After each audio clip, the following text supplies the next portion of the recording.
Hello friends, मैं Ravi Varma एडिटोरिया YouTube channel में आपका स्वागत करता हूं। यहां पे हम देख रहे थे 7500 प्लस बुक का डिस्कशन और इसमें टोटल 150 प्रैक्टिस सेट दिया गया है, जिसको हम बारी बारी से वीडियो के माध्यम से डिस्कशन कर रहे हैं। अभी तक हमने टोटल 24 सेट का डिस्कशन कर चुके हैं और यह सेट नंबर 25 का डिस्कशन करने जा रहे हैं। इसके पहले हम आपको बता दें कि इस चैनल पर इसका प्लेलिस्ट आपको मौजूद है, आप उसे जाकर चेकआउट कर सकते हैं। साथ ही में वहाँ पे प्लेलिस्ट दिया गया है एडिटोरिया करंट अफेयर्स वार्षिकी 2024, जो टोटल 15 सेट में दिया गया है। साथ ही उसमें इकोनॉमिक सर्वे और बजट का जो कंप्लीट डिस्कशन किया गया है उसे आप जाकर देख सकते हैं। तो शुरुआत करते हैं हम सेट नंबर 25 का पहला क्वेश्चन कि ताम्रपाषाण काल में महाराष्ट्र के लोग मृतकों को घर के फर्श के नीचे किस तरह रखकर दफनाते थे। तो जानते हैं कि उस तरह से जो ताम्रपाषाण काल कब आती है, तो सबसे पहले आप जानते हैं कि पहले जो स्टोन एज आता है, उसके बाद क्या आता है, स्टोन एज के बाद फिर चैल्कोलिथिक एज आता है, यानी कि इसमें कॉपर और स्टोन। कॉपर ऐसा होता है, तांबा पहला ऐसा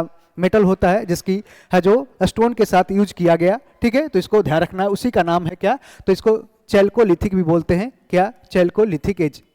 ठीक है, और इसको क्या, तो ये चैल्को मतलब कॉपर हो गया, कॉपर प्लस स्टोन एज। ठीक है, ठीक है, कॉपर प्लस स्टोन एज। इसी के बाद आता है क्या, तो ये सिंधु घाटी सभ्यता आता है जिसमें ब्रॉन्ज का यूज किया जाता है, जिसमें कॉपर और टीन को मिला करके यूज किया जाता है, जिस कारण से सिंधु घाटी सभ्यता को कांस्य युगीन सभ्यता भी कहा जाता है। उसके बाद क्या आता है, तो ये लौह सभ्यता यानी कि आयरन एज आता है, जिसमें महाजनपद काल में आयरन का यूज किया जाता है। ठीक है, इसको भी ध्यान रखना है। तो इस तरह से ताम्रपाषाण काल में महाराष्ट्र के लोग मृतकों को घर के फर्श के नीचे किस तरह से दफनाते थे, कहीं कहीं जलाते थे तो कहीं कहीं दफनाते भी थे। तो इस तरह से देख सकते हैं कि अभी भी कोई मानव हिंदू धर्म में भी ऐसा कोई मरता है तो उसका जो सर है जो उत्तर की तरफ और पैर दक्षिण तरफ इस तरह से दफनाया जाता है या फिर उसको रखा जाता है। यहाँ पे देख सकते हैं ये उत्तर में सर और दक्षिण में पैर इस तरह से रखा गया है। तो उत्तर एवं दक्षिण की ओर इसका सर एवं पैर इस तरह से इसको रखकर दफनाया गया है। ठीक है, कह रहे हैं कि ताम्रपाषाण काल में महाराष्ट्र के लोग मृतकों को घर के फर्श के नीचे उत्तर से दक्षिण की ओर दफनाते थे और इस दौरान मृतकों के साथ कुछ बर्तन और उससे जुड़े हुए कुछ कीमती जो हीरे जवाहरात या फिर उस तरह से जो मेटल्स होते थे उसको भी रखते थे। सॉरी, उस समय तो हीरे जवाहरात नहीं थे, लेकिन बाद के कालों में ऐसा है जो किया भी गया था। संपन्न परिवार के बच्चों को गले में हार पहनाकर या उनके साथ तांबे के बर्तन भी दफनाए जाते थे, क्योंकि उस समय तांबे क्या है जो अवेलेबल थे। ताम्रपाषाण काल का मतलब क्या है, तो तांबा पत्थर का चरण, और इसमें तांबा और पत्थर के औजारों का इस्तेमाल पर यह काल है जो आधारित था। इसकी अवधि क्या होती है, 2500 ईसा पूर्व से लेकर 700 ईसा पूर्व तक की होती है। इसी के बीच में क्या होता है कि इसमें वैदिक सभ्यता भी आता है और इसी के समय क्या होता है, तो ये सिंधु घाटी सभ्यता भी होता है जो पैरेलली समानांतर रूप से चला आ रहा है। जिस तरह से आप जानते हैं कि अभी हमारी सभ्यता है जो विकसित हो चुकी है, लेकिन अभी के समय यदि आप अंडमान निकोबार या फिर कुछ उस तरह से जनजातीय क्षेत्रों में भी देखेंगे तो उस तरह से विकास वहाँ भी नहीं हुआ है। वो भी आज भी उस तरह से ही जीवन जी रहे हैं जैसा है जो हजारों साल पहले लोग जीते थे। ठीक है, तो पाकिस्तान में मेहरगढ़ की साइट ताम्रपाषाण युग के सबसे महत्वपूर्ण पुरातात्विक स्थल में से एक है। जानते हैं क्या, तो मेहरगढ़ कहाँ है, पाकिस्तान में है। ठीक है, नील घाटी भी ताम्रपाषाण युग के दौरान तांबे के उत्पादन का एक महत्वपूर्ण केंद्र था और राजस्थान के दक्षिणी पूर्वी भाग से उत्खनित आहार, गिलुंद, बालाथल और गणेश्वर क्या है, एक महत्वपूर्ण ताम्रपाषाण स्थल है। और जानते हैं कि जो कॉपर का प्रोडक्शन, तांबा का प्रोडक्शन कहाँ से हो जाता था, तो यहाँ पे खेतड़ी माइंस था। राजस्थान में क्या था, खेतड़ी माइंस, खेतड़ी की खान थी। खेतड़ी खान कहाँ पे था, ये राजस्थान में था, जहाँ से ये तांबा का उत्पादन किया जाता था। तो इस तरह से हम अब आगे बढ़ते हैं कि विंध्य क्षेत्र के किस शिलाश्रय से सर्वाधिक मानव कंकाल प्राप्त हुए थे। देखिए, बुक में थोड़ा सा क्वेश्चन का आंसर दिया है घाघरिया, लेकिन यहाँ पे लिखैया याद रखना है कि विंध्य क्षेत्र में, विंध्य जो उत्तर प्रदेश और जो बिहार के कुछ बॉर्डर को टच करते हुए क्षेत्र है, तो विंध्य में लेखैया शिलाश्रय से सबसे अधिक संख्या में मानव का कंकाल पाया गया है, इसको ध्यान रखना है। और इस साइट से मानव कंकाल के बारे में महत्वपूर्ण विशिष्टताएं मिलती है, जो इस क्षेत्र में प्राकृतिक मानव जीवन के बारे में भी महत्वपूर्ण विशिष्टताएं है जो प्रदान करती है। मध्य भारत के विंध्य पर्वतमाला के तलहट्टी में भीमबेटका शिलाश्रय में लगभग 700 प्राकृतिक शिलाश्रय है और उसी में घघरिया भी एक है, लेकिन सबसे ज्यादा कहाँ पाया गया है, तो ये लेखैया में पाया गया है। ठीक है, इसको भी ध्यान रखना है। और इस आश्रय स्थलों की खोज कब होती है, 1957 में की जाती है। 2003 में आश्रयों को विश्व धरोहर स्थल यानी कि वर्ल्ड हेरिटेज साइट के रूप में भी इसे नामित किया गया है। जानते हैं कि भीमबेटका केव्स कहाँ है, तो ये है जो मध्य प्रदेश में है और यहाँ से है जो उस समय के मध्य पाषाण काल और पूरा जो क्या है पूरा पैलियोलिथिक एज था, ओल्ड पैलियोलिथिक एज, उसके है जो उसमें जो चित्रण किए गए थे उसका भी वहां पे साक्ष्य है जो उपलब्ध है। ठीक है, तो इसका आंसर ऑप्शन डी करेक्ट हो जाएगा। अगला प्रश्न है कि निम्न में किस विदुषी ने वाद विवाद में अजय याज्ञवल्क्य को चुनौती दी थी? तो ये सारे जो ऑप्शन में दिए गए हैं ये क्या है, तो उस समय के वैदिक काल के क्या है, तो ये विदुषी है, यानी कि जो ज्ञानी ये महिला में थी। ठीक है, तो इस तरह से घोषा, अपाला, मैत्रेयी और गार्गी। ठीक है, तो गार्गी ऐसे क्या है, तो महान विदुषी उस समय की थी जो वैदिक काल में, जानते हैं कि वैदिक काल में महिलाओं को उस तरह से सभा और समिति में भी स्थान दिया जाता था और उसको श्रेष्ठ समझा जाता था और ये पुरुष और महिला को समान रूप से देखा जाता था। लेकिन जैसे ही वैदिक काल समाप्त होता है, उत्तर वैदिक काल आता है, तो फिर महिलाओं की स्थिति में गिरावट आती है और फिर जो गुप्त काल आता है, गुप्त काल के समय तो ऐसा स्थिति बन जाता है कि महिलाओं को सिर्फ एक वस्तु की है जो वस्तु समझा जाता था और उस तरह से एक ऑब्जेक्ट के रूप में उसको ऑब्जेक्टिफाई किया गया था। ठीक है, तो आपको ये ध्यान रखना, इसका आंसर क्या हो जाएगा, गार्गी हो जाएगा। तो विदुषी गार्गी ने वाद विवाद में ऋषि याज्ञवल्क्य को चुनौती भी दी थी। राजा जनक के दरबार में आयोजित दार्शनिक बहस में गार्गी ने याज्ञवल्क्य से संयम यानी आत्मा के मुद्दे पर सवाल पूछा और गार्गी ने याज्ञवल्क्य से पूछा कि जल के बारे में कहा जाता है कि हर पदार्थ है जो जल में घुल जाता है, लेकिन जल है जो किस में मिलता है, ये बताने के लिए बोला। और इससे परेशान होकर गार्गी को याज्ञवल्क्य ने क्या दिया, विदुषी की संज्ञा दी थी। ठीक है, यहाँ देख सकते हैं गार्गी वैदिक काल की एक प्रसिद्ध विदुषी थी और वे वैदिक साहित्य की एक प्रसिद्ध प्रतिपादक भी रही। और गार्गी दुनिया में नारीवाद के शुरुआती प्रतीकों में से एक थी और यह ऋषि वचकनु की पुत्री थी। उसका नाम उनके पिता के नाम पर गार्गी वाचकन्वी भी रखा गया है। अगला प्रश्न है कि चोल अभिलेखों में भूमि की विभिन्न श्रेणियों का उल्लेख किया गया है। उस तरह से आप जानते हैं कि सबसे पहली बार सातवाहन वंश के द्वारा भूमि का है जो गिफ्ट के रूप में, उपहार के रूप में ब्राह्मणों को दिया जाना स्टार्ट किया गया। किसके द्वारा, सातवाहन के द्वारा। लेकिन यह परंपरा धीरे धीरे बढ़ती चली गई और उस तरह से एक समाज में स्थिति भी बन गई कि ब्राह्मणों को है जो एक स्थिति बनती जा रही थी कि ब्राह्मणों को भूमि दान में दिया जाए। और ऐसा ही क्या हुआ कि चोल अभिलेख के समय में भी इसकी चर्चा की जाती है। जैसे कि उसमें ब्राह्मदेय की बात करते हैं। ब्राह्मदेय क्या था, तो ब्राह्मदेय है जो ब्राह्मणों को उपहार में दिया गया ये भूमि है। ब्राह्मणों को उपहार में दिया जाने वाला भूमि का नाम क्या था, तो इसी को नाम था क्या, यहां देख सकते हैं, ब्राह्मणों को उपहार में दिया गया भूमि को कहते थे क्या, ब्राह्मदेय। और साल भोग क्या था, तो साल भोग क्या था, ये क्या, तो साल भोग देख सकते हैं कि ये देव मंदिर, जो मंदिर था उसको नहीं, ये विद्यालय को क्या, तो विद्यालय को दान में दी गई भूमि, यानी विद्यालय बनाने के लिए दान में दी गई भूमि को ये साल भोग कहा जाता था। और मंदिर को उपहार में दी गई भूमि को क्या कहा जाता था, तो देवदान कहा जाता था, देवदान कहा जाता था।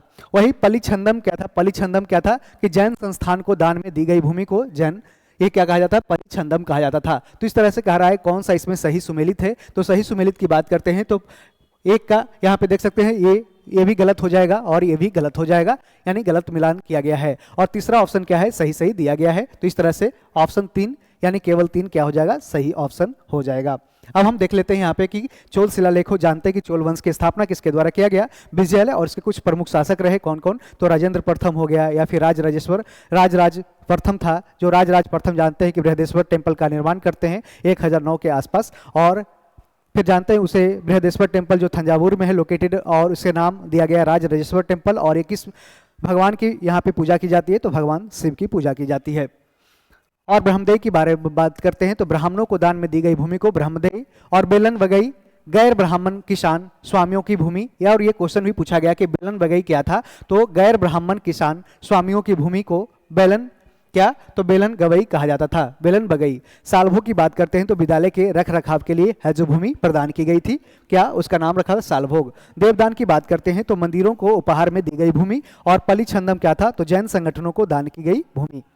चोल साम्राज्य दक्षिण भारत में था और इसका स्थापना लगभग कब होती है, तो 9वीं शताब्दी ईसा पूर्व में हुई। और यह साम्राज्य लगभग 1000 ईसा पूर्व से 13वीं शताब्दी तक विकसित रहा। चोल राजाओं ने अपने राजस्व पद को दिव्य स्वरूप प्रदान किया और अपनी सत्ता के प्रदर्शन के लिए अनेक शैव मंदिर का निर्माण भी कराया। देख सकते हैं कि यहाँ पे 9वीं शताब्दी ईसा पूर्व नहीं होगा, क्या होगा, ये एडी हो जाएगा, ईसा पूर्व नहीं, बीसी नहीं, ये क्या हो जाएगा, एडी हो जाएगा, एडी। यानी कि लगभग क्या, तो 1000 के आसपास, एडी के आसपास ये चोल टेम्पल, ये चोल जो प्रशासन काल उस समय मौजूद थी। ठीक है, अगला प्रश्न है कि 5 कि दिल्ली में पुराना किला के सामने खैरुल मंजिल नामक मस्जिद का निर्माण किसने कराया है? जानते हैं कि उस समय जो सल्तनत काल होता है, मुस्लिमों का पीरियड होता है, उस समय बहुत सारे ऐसे मस्जिद है जो उस समय सुल्तान के द्वारा तैयार किए जाते हैं। उसी में से क्या है? खैरुल मंजिल है, जिसका एक मस्जिद है, उसका निर्माण किसने कराया था दिल्ली में पुराना किला के सामने? तो इसका नाम माहम अंगा था। क्या? माहम अंगा। ऑप्शन डी करेक्ट हो जाएगा। तो दिल्ली के पुराने किले के सामने बनी खैरुल मंजिल मस्जिद का निर्माण किसके द्वारा किया गया? महम अंगा के द्वारा कराया गया। और ये कब किया गया? 1561 ईस्वी में किया गया, एडी में किया गया था। ठीक है। नई दिल्ली में पुराने किले के सामने की, ये कहाँ पे लोकेटेड है? नई दिल्ली में पुराने किले के सामने है और इस मदरसे के रूप में इसे भी इस्तेमाल किया गया और भारतीय पुरातत्व सर्वेक्षण के संरक्षण में इसका इस्तेमाल है जो हो रहा है, इसका है जो देखरेख किया जा रहा है। किसके द्वारा? Archaeological survey of India. और आर्कियोलॉजिकल सर्वे ऑफ इंडिया की स्थापना कब होती है? 1861 में। और इसके पहले डीजी कौन होते हैं? अलेक्जेंडर कनिंघम होते हैं। ठीक है। महामंगा मुगल सम्राट अकबर की पालक माँ थी और कहा जाता है कि जब अकबर एक छोटा सा लड़का था तब महामंगा ने ही कुछ दिनों के लिए मुगल साम्राज्य पर शासन भी किया था। ठीक है। तो इस तरह से आपको ये ध्यान रखना है। टोडरमल को निम्नलिखित में से किस नाम से जाना जाता था? तो जानते हैं कि उस समय अकबर के दरबार में टोडरमल रहता था और ये क्या मुख्य रूप से क्या करता था? तो उस तरह से भूमि माप या फिर उस तरह से जो दहसाला प्रणाली और करोड़ी प्रणाली के लिए मुख्य रूप से ये प्रसिद्ध था। कौन? ये टोडरमल। तो राजा टोडरमल एक खत्री राजपूत था और अपनी युवावस्था शेरशाह सूरी के प्रशासन काल में इन्होंने है जो अधीन बिताई और भूमि और राजस्व के प्रबंधन में अमूल्य अनुभव प्राप्त किया था। ठीक है। और उन्होंने पहले अकबर के राजकोष के चांसलर मुजफ्फर खान की सहायता की और फिर 1566 में अली कुली के दमन में भी भाग लिया था। राजा टोडरमल पहला हिंदू था, ठीक है, जिन्हें मुगल सेना का नेतृत्व करने के लिए भेजा गया और ऐसा खास तौर पर इसलिए किया गया कि क्योंकि अकबर को ऐसा संदेश था कि कहीं मुस्लिम है जो मुस्लिम विद्रोही से साथ में मिलकर हमें ही हराना दे। इसके बाद राजा टोडरमल को गुजरात की राजस्व व्यवस्था को व्यवस्थित करने के लिए नियुक्त किया गया और फिर बंगाल जीतने के लिए पुनः इसे कमान सौंपी गई। वहीं 1575 में अकबर के बीत अधिकारी जिसे नाम दिया गया क्या? ये मुशरिफ ए दीवान और 1582 में दीवाने कुल यानी मुख्य वित्त मंत्री, क्या? तो मुख्य वित्त मंत्री बने और उन्होंने सुधारों की शुरुआत की जिसे टोडरमल के रेंट रोल के नाम से भी जाना जाता है। टोडरमल के रेंट रोल जो मुगल साम्राज्य में भूमि अभिलेखों की पुस्तक है और 1587 में इसकी मृत्यु हो जाती है। राजा टोडरमल को निम्न सुधारों के लिए जाना जाता है जैसे भूमि माप, दहसाला प्रणाली और करोड़ी प्रणाली के लिए इसे जाना जाता है। तो इसका कह रहा है कि टोडरमल को किस नाम से जाना जाता था? तो देख सकते हैं यहाँ पे क्या? तो मुशरिफ ए दीवान यानी कि बीत अधिकारी के रूप में भी यह अकबर के काम किया था, तो इसलिए मुशरिफ ए दीवान के रूप में भी इसे जाना जाता था। जबकि खाने खाना के टाइटल जानते हैं कि अब्दुल रहीम खाना को दिया गया था, अब्दुल रहीम खान को दिया गया था। ठीक है। इसका आंसर ऑप्शन सी करेक्ट हो जाएगा। भारतीय इतिहास में अब्दुल हमीद लाहौरी कौन था? क्या कह रहा है कि भारतीय इतिहास में अब्दुल हमीद लाहौरी कौन था? तो यह शाहजहां के शासनकाल में एक आधिकारिक इतिहासकार था, एक उस समय के ऑफिशियल हिस्टोरियन था और इसने क्या लिखा है? पातशाहनामा लिखा है। क्या? तो पातशाहनामा किसके द्वारा लिखा गया? पातशाहनामा याद रखना है, कई बार क्वेश्चन पूछा जाता है। तो अब्दुल हमीद लाहौरी के द्वारा यह लिखा गया है, ये ध्यान रखना है। और शाहजहां का जो शासनकाल होता है कब होता है? 1628 से लेकर 1658 तक होता है और इसी के समय इन्होंने क्या किया है? तो उस समय जामा मस्जिद, लाल किला और फिर इस तरह से ताजमहल का भी निर्माण ये करते हैं। ठीक है। ऑप्शन बी यहाँ पे करेक्ट हो जाएगा। तो अब्दुल हमीद लाहौरी, इनका मृत्यु कब होता है? 1654 में होता है। मुगल सम्राट शाहजहां के शासन के दौरान 17वीं सदी के एक यात्री और इतिहासकार था और जो बाद में सम्राट के दरबारी इतिहासकार बन गया। शाहजहां के शासनकाल का आधिकारिक इतिहास पातशाहनामा इन्होंने ही लिखा है और इसमें शाहजहां के जीवन और उसके शासनकाल के बारे में लिखा गया है। ठीक है। हम बहुत बड़ी भूल करेंगे यदि हम बिहार की जनता और उनके मंत्रिमंडल को लीग मतलब क्या? तो मुस्लिम लीग के नेताओं के हिंसक और असभ्य आक्रमणों के आगे छोड़ देंगे। वर्ष 1946 में उपयुक्त कथन किसने कहा था? तो ये बात की जा रही है डायरेक्ट एक्शन डे। जानते हैं कि 16 अगस्त 1946 को डायरेक्ट एक्शन डे है जो मुस्लिम लीग के द्वारा डायरेक्ट एक्शन डे घोषित किया जाता है। कब? 16 अगस्त 1946। और इसके बाद इस समय उस तरह से पूरे देश में और मुख्य रूप से पूर्वी प्रदेशों में क्या होता है कि इस तरह से हिंसक आंदोलन देखा जाता है, उस तरह से एक हिंसा बढ़ती जाती है जिस कारण से कहा गया, किसके द्वारा? सरदार वल्लभ भाई पटेल के द्वारा कहा गया कि हम बहुत बड़ी भूल करेंगे यदि हम बिहार की जनता और उनके मंत्रिमंडल को मुस्लिम लीग के नेताओं के हिंसक और असभ्य आक्रमणों के आगे छोड़ देंगे। इस तरह से आपको ये क्वेश्चन कई बार पूछा भी गया है, इसको भी ध्यान रखना है। ठीक है, तो देख सकते हैं कि मुस्लिम लीग ने जुलाई 1946 में अपना समझौता वापस ले लिया था और 16 अगस्त को मुस्लिम लीग ने आम हड़ताल यानी उस तरह से हड़ताल की घोषणा की। इस हड़ताल को डायरेक्ट एक्शन डे कहा गया, जो 16 अगस्त 1946 को किया गया। इस दिन मुस्लिम लीग ने औपनिवेशिक भारत में कुछ पूर्वी और उत्तर पश्चिमी प्रांतों में मुसलमानों के लिए एक अलग मातृभूमि की मांग की थी। इस दिन के बाद हिंदुओं और मुसलमानों के बीच हिंसक उस तरह से झड़पें देखी जाती है और कलकत्ता में हजारों लोग की मौत भी हो जाती है। इस हिंसा ने नोआखली, बिहार, संयुक्त प्रांत जो आधुनिक उत्तर प्रदेश है, पंजाब, उत्तरी पश्चिमी फ्रंटियर क्षेत्र के आसपास के इलाकों में भी धार्मिक दंगों को जन्म दिया। इस घटना ने भारत के आखिरी विभाजन के लिए भी बीज बो देता है। 1905 में बनारस में आयोजित कांग्रेस के 21वें अधिवेशन की अध्यक्षता किसके द्वारा किया गया था? तो जानते हैं उस समय 1905 में बनारस में कौन सेशन की अध्यक्षता करते हैं? गोपाल कृष्ण गोखले करते हैं। गोपाल कृष्ण गोखले 1905 में कहाँ पे? बनारस में कांग्रेस के 21वें अधिवेशन की अध्यक्षता करते हैं। कौन? गोपाल कृष्ण गोखले। एक्स्ट्रा इन्फॉर्मेशन हमने कई बार बताया है तो काफ़ी बताने की जरूरत नहीं है। ठीक है, तो साल 1905 में भारतीय राष्ट्रीय कांग्रेस के बनारस अधिवेशन की अध्यक्षता किसने किया था? गोपाल कृष्ण गोखले ने। और इस अधिवेशन में स्वदेशी आंदोलन की भी औपचारिक उस तरह से घोषणा की गई। इस अधिवेशन में लिए गए प्रस्तावों ने अंग्रेजों के खिलाफ बंगाल में शुरू हुए स्वदेशी और बहिष्कार आंदोलन का भी समर्थन किया था। इस अधिवेशन में गोपाल कृष्ण गोखले ने स्वतंत्रता आंदोलन के इतिहास में सिर्फ सुधारों की बात न करते हुए स्वशासन स्वशासन का भी एक साफ लक्ष्य स्थापित किया। उन्होंने कहा कि आकाश में बादल छा गए हैं, किसी भी समय तूफान उठ सकता है, आगे चट्टाने हैं और उनके चारों ओर क्रोधित लहरें, और ऐसे समय मुझे कांग्रेस रूपी नौका की जिम्मेदारी दे दी गई है। ये कब किसने कहा था? 1905 के कांग्रेस अधिवेशन जो बनारस में हुआ था, सरदार गोपाल कृष्ण गोखले ने कहा था। इस अधिवेशन में बाल गंगाधर तिलक ने उदारवादियों की याचिका एवं याचना की नीति का भी कड़ा प्रतिरोधी ये विरोध किया था। किसने? उदारवादियों की याचिका एवं याचना करने की नीति जो अंग्रेजों से ये करते थे, ठीक है, इसका है जो इन्होंने विरोध किया था। किसने? ये बाल गंगाधर तिलक ने। किस तिथि को मध्यरात्रि को नौवीं नदी के तट पर किसके तट पर? रावी नदी के तट पर जवाहरलाल नेहरू ने नया तिरंगा झंडा फहराया तथा स्वतंत्रता की घोषणा का प्रस्ताव रखा था। इसने कई बार आपने पढ़ा होगा, कब होता है यह? 31 दिसंबर 1929 को लाहौर के रावी नदी के तट पे। किसने? तो उस समय के कांग्रेस के अध्यक्ष होते हैं कौन? पंडित जवाहरलाल नेहरू। उनके द्वारा यह झंडा फहराया गया था, तिरंगा फहराया गया था और स्वतंत्रता की घोषणा की गई थी। जवाहरलाल नेहरू ने 31 दिसंबर 1929 को रावी नदी किनारे भारत का झंडा फहराया और इस दिन उन्होंने इनकलाब जिंदाबाद के नारे के साथ तिरंगा फहराया था।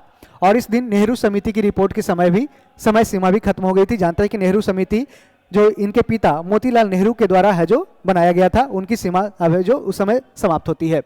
इसके बाद 2 जनवरी 1930 को कांग्रेस कार्य समिति की बैठक हुई और 26 जनवरी 1930 को पूर्ण स्वराज दिवस के रूप में मनाने का फैसला लिया गया। 26 जनवरी 1930 को कांग्रेस ने पूर्ण स्वराज पारित कर दिया था। आज़ादी के बाद 15 अगस्त 1947 को जवाहरलाल नेहरू ने कहाँ पे? प्रिंसेस पार्क में पहली बार आज़ाद भारत का तिरंगा फहराया। एक क्वेश्चन भी ऐसे हो सकता है, पूछा जा सकता है। और इसके बाद 16 अगस्त 1947 को उन्होंने लाल किले पर तिरंगा फहराया था। कब? तो 16 अगस्त नहीं, यहाँ पे 15 अगस्त 16 अगस्त के आसपास ही डेट था। ठीक है, 1857 के विद्रोह के समय पटना डिवीजन का कमिश्नर कौन था? तो ये पूछा जा रहा है। तो इसके जानते हैं कि विलियम टेलर था, विलियम टेलर। और इसी समय जानते हैं कि 3 जुलाई 1857 को एक पुस्तक विक्रेता होता है पीर अली। कौन? पीर अली क्या है? पुस्तक विक्रेता था पटना का, एक बुक सेलर था जिन्होंने है जो इसका काफ़ी 1857 के विद्रोह में काफ़ी एक्टिव रूप से काम किया और उसका है जो कड़ा विरोध भी किया था। ठीक है, यहाँ पे देख सकते हैं। फिर बाद में क्या होता है, विलियम टेलर के कुछ पॉलिसी रहते हैं 1857 की क्रांति के रिलेटेड, जिस कारण से इसका काफ़ी विरोध किया गया और वहाँ पे देख सकते हैं कि उसको वापस बुला लिया जाता है, उसको पदस्थ कर दिया जाता है अंग्रेज सरकार के द्वारा। साल 1857 के विद्रोह के दौरान पटना के कमिश्नर विलियम टेलर थे और विद्रोह को कुचलने में उनकी अहम भूमिका भी रही थी। लेकिन ये कई चुनौतियों का सामना भी किया, जैसे कि अंग्रेजी राज के खिलाफ उठ रहे विद्रोह को दबाना, पटना में रह रहे अंग्रेजों की सुरक्षा करना।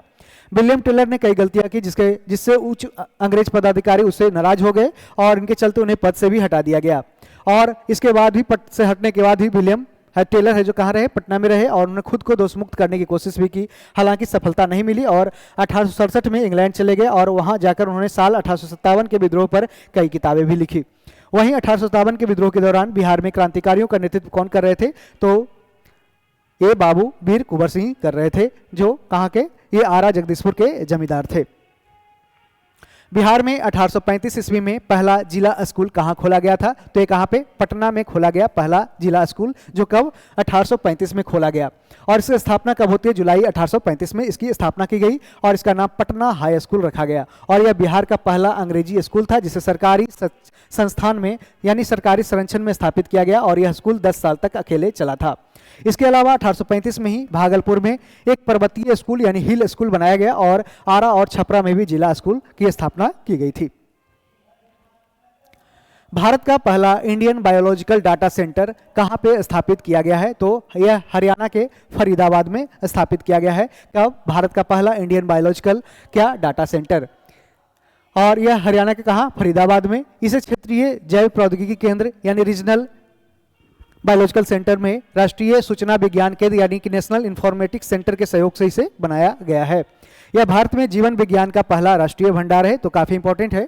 और यह लगभग 4 पेटाबाइट्स की डेटा स्टोरेज भी क्षमता रखती है, ठीक है, और काफ़ी इंपॉर्टेंट, आप इसको पढ़ लेना। बिहार में गांधी जी द्वारा पहला स्कूल कहाँ स्थापित किया गया था? तो इसका आंसर हो जाएगा बड़हरवा लखनसेन गांव। बड़हरवा लखनसेन गांव में गांधी जी के द्वारा पहला स्कूल स्थापित किया गया था। जानते हैं गांधी जी 1917 में चंपारण सत्याग्रह में भाग लेने के लिए कहाँ आते हैं? बिहार आते हैं और ये चंपारण क्षेत्र में भी जाते हैं। वहीं पे बड़हवा लखनसेन गांव में क्या होता है? गांधी जी के द्वारा पहला स्कूल स्थापित किया गया था। हालांकि एक और फैक्ट्स भी आपको ये ध्यान रखना है कि गांधी जी के द्वारा 1921 में क्या? तो ये बिहार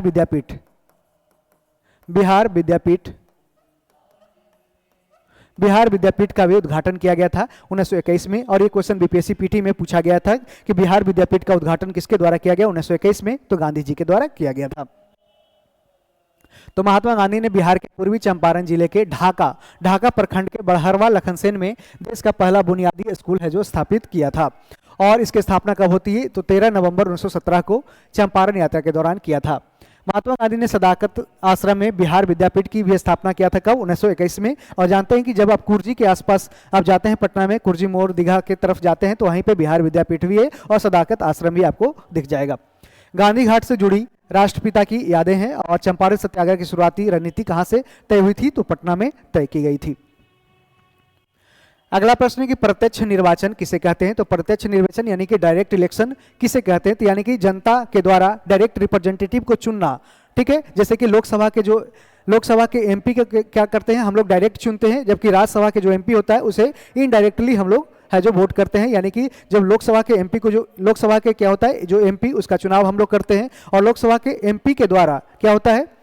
लोकसभा का एमपी डायरेक्टेड, जबकि जो विधानसभा का है जो उस तरह से एमएलए होता है उसका भी चुनाव हम लोग डायरेक्टली करते हैं। जबकि विधान परिषद और ये राज्यसभा के सांसद जो होते हैं वो क्या होता है? इनडायरेक्टली चुनाव होते हैं। यानी कि जो हम चुन के प्रतिनिधि भेजते हैं उसी के द्वारा उसका है जो चुनाव किया जाता है कि राज्यसभा के सांसद और विधान परिषद के सदस्य को चुनाव करता है, ठीक है। तो इसको आप समझ लिए। तो इसका आंसर हो जाएगा जनता के द्वारा प्रतिनिधि चुनना, ये डायरेक्ट इलेक्शन का है, ठीक है। इसे आप पढ़ सकते हैं। अब हम आगे बढ़ते हैं कि राज्य निर्वाचन आयुक्त यानी स्टेट इलेक्शन कमिश्नर का दर्जा किसके समकक्ष होता है? तो यह उच्च न्यायालय के न्यायाधीश के समकक्ष होता है। यानी कि जो हाई कोर्ट के जो जज होते हैं उसके बराबर ये किसका? चीफ इलेक्शन कमिश्नर का ये दर्जा होता है। किसका? सॉरी, यहाँ स्टेट इलेक्शन कमिश्नर का दर्जा होता है जो राज्यों में पंचायत का इलेक्शन कराता है, नगर निगम का इलेक्शन कराता है। इसका आंसर आप ऑप्शन सी करेक्ट हो जाएगा। देख सकते हैं अनुच्छेद 243 के अनुसार राज्यपाल जब राज्य चुनाव आयोग द्वारा ऐसा अनुरोध किया जाता है तो राज्य चुनाव आयोग को ऐसे कर्मचारी उपलब्ध कराते हैं जो खंड द्वारा राज्य निर्वाचन आयोग को प्रदत्त कार्यों के निर्वहन के लिए आवश्यक हो सकते हैं। और इसका जो चुनाव किसके द्वारा? राज्यपाल के समर्थन से किया जाता है, ठीक है। राज्यपाल इसे नियुक्त करता है, ठीक है। और कह रहा है राज्य चुनाव आयुक्त के पास एक उच्च न्यायालय के न्यायाधीश का दर्जा, वेतन और भत्ता होता है और उच्च न्यायालय के न्यायाधीश के समान तरीके और समान आधारों को छोड़कर उसे पद से नहीं हटाया जा सकता है, ठीक है। तो जिस तरह से जो सुप्रीम कोर्ट के जज या फिर उस तरह से ही इसको भी उस तरह से जो संरक्षण प्राप्त है उसको भी हटाया नहीं जा सकता है, यानी 2/3 मेजोरिटी से इसको हटाया जा सकता है। निम्नलिखित में से कौन राज्य सूचना आयोग के मुख्य एवं अन्य सूचना आयुक्तों को कदाचार एवं अक्षमता के आधार पर हटा सकता है? तो इसका आंसर क्या हो जाएगा? राज्यपाल हो जाएगा। यानी कि जो स्टेट इंफॉर्मेशन जो कमीशन के जो मुख्य क्या है, मुख्य एवं अन्य सूचना आयुक्त होते हैं, उसको कदाचार एवं अक्षमता के आधार पर कौन हटा सकता है? तो राज्यपाल हटा सकता है। किसमें? राज्य में। तो राज्य सूचना आयोग के मुख्य सूचना आयुक्त या किसी भी सूचना आयुक्त के पद से हटाने का अधिकार किसके पास है? राज्यपाल के पास है। और राज्यपाल किसी सूचना आयुक्त को इस कौन से वजह होते हैं जिसे हटाया जा सकता है? तो यह अगर वह दिवालिया घोषित हो गया, अगर वह किसी ऐसे अपराध में दोषी ठहराया गया जिससे उसकी नैतिक चरित्रहीनता साबित हो, और वह अपने कार्यकाल के दौरान अपने कार्यालय के कर्मों से जुड़े किसी भुगतान वाले काम में लगा हो। तो इस तरह से आपको ये पढ़ लेना है। हालांकि अगर राज्यपाल किसी सूचना आयुक्त को इन वजह से हटाता है तो इस मामले की जांच के लिए उच्चतम न्यायालय को भेजना होता है, और अगर जांच के बाद उच्चतम न्यायालय हटाने के कारण को सही ठहराता है तो फिर हटाया जा सकता है। राष्ट्रपति के द्वारा प्रथम पिछड़ा वर्ग आयोग कब गठित किया गया था? तो इसका आंसर क्या हो जाएगा? ये 29 जनवरी 1953। 29 जनवरी 1953 को किसके द्वारा? राष्ट्रपति के द्वारा प्रथम पिछड़ा वर्ग काका